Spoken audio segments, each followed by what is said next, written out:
Como é que você vê o Brasil daqui a 3 anos? Eu acho que a gente encerrou um ciclo na política brasileira. A gente teve um primeiro ciclo, que é um ciclo da redemocratização. Eu diria que começa lá em 82, com a retomada das eleições para governador, e é um ciclo que termina em 94, com a eleição do Fernando Henrique. Então, nesse ciclo, a gente teve eleições diretas para presidente da República, impeachment do Collor, a Constituição de 1988. Esse foi o primeiro ciclo, que eu diria que é o ciclo de redemocratização do país. O segundo ciclo, me parece que começa em 94, com a eleição do Fernando Henrique, com toda a agenda de estabilidade econômica, plano real, e termina em 2013.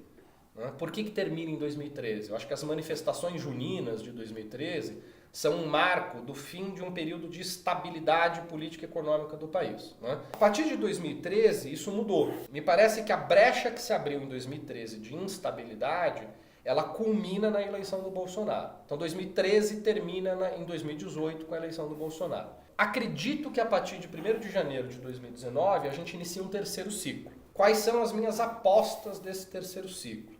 Eu acho que a gente está repactuando o Brasil e deixando para trás o pacto que sustentou a Constituição de 88. A gente fez um pacto social, um pacto político e econômico na Constituição de 88, que me parece que um grande simbolismo da eleição do Bolsonaro é a refundação desse pacto. Quer dizer, tudo que já está sendo colocado do ponto de vista de agenda econômica, ultraliberalizante, de desestruturação de alguns direitos sociais, me parecem que vão colocar a Constituição num outro patamar. Você acha que vamos ter, por exemplo, uma nova Constituinte? Não sei se chegaremos a isso, mas nós teremos uma transformação, me parece, tão profunda da Constituição brasileira e de pontos tão balizares da Constituição que a gente já não reconhecerá a Constituição de 88. Eu acho que algumas coisas vão passar um pouco por aí. Pode ser que venha uma nova Constituinte? Pode ser. Eu não consigo aqui apostar. Quer dizer, pode ser que tenhamos uma ruptura democrática, como tem se colocado aí no debate público. Quer dizer, tem muita gente olhando para a vitória do Bolsonaro, dizendo há um risco de ruptura democrática, risco de regime militar. Eu, honestamente, minhas apostas é que os riscos de que tenha uma ruptura institucional deste tamanho, que os militares assumam o governo e que cessem as eleições, eu não vejo no horizonte. Eu acho que assim a gente vai ter um governo que endurece do ponto de vista do relacionamento com movimentos sociais.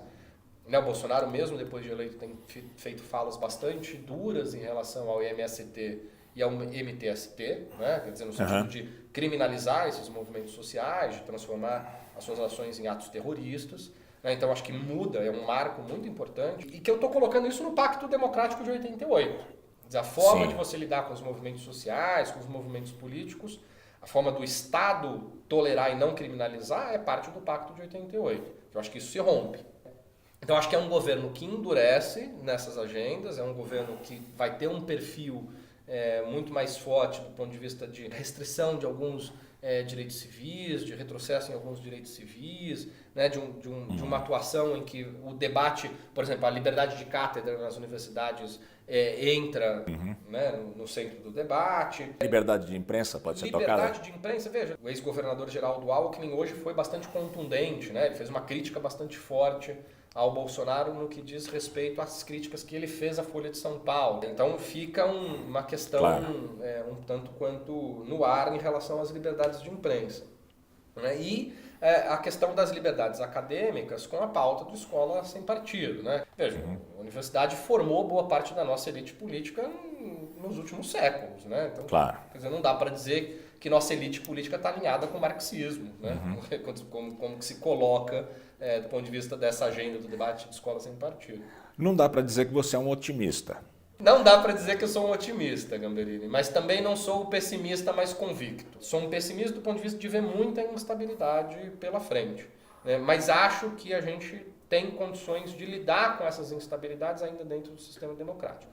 Porque minha aposta é que se vier a instabilidade política, pode ser que o Bolsonaro faça uma aposta de endurecer nas relações com o Congresso. Quer dizer, e aí nós teríamos um ambiente um pouco de um governo que se coloca de um modo menos republicano, mais autoritário na relação com o Congresso. E acho que se assim fizer, perde apoio de uma parcela importante da sociedade civil hoje que apostou no governo Bolsonaro. Porque, veja, uma parcela importante do eleitor que deu a vitória ao Bolsonaro não pactua com o discurso de violência, né? Não pactua com o discurso do enrijecimento do governo, de eliminar adversário, de restringir liberdade de imprensa. Ela embarcou na candidatura a Bolsonaro nesse sentimento de mudança. Mas uma parcela do eleitorado que tem um pouco esse sentimento antissistêmico não aposta em soluções mais radicais, né? Então, eu acredito que se ele, assim, dobrar a aposta numa relação difícil com o Congresso e for por uma ação mais, vamos dizer, autoritária, enrijecer nessas relações, perde a adesão de setores importantes na sociedade civil. Então, enfim, e eu acho que essa movimentação é capaz, de alguma forma, de manter uma sobrevida do regime democrático. Eu agradeço a presença aqui no Planeta Azul do professor Vitor Marchetti, cientista político, professor da Universidade Federal do Grande ABC. Muito obrigado e até a próxima. Até a próxima.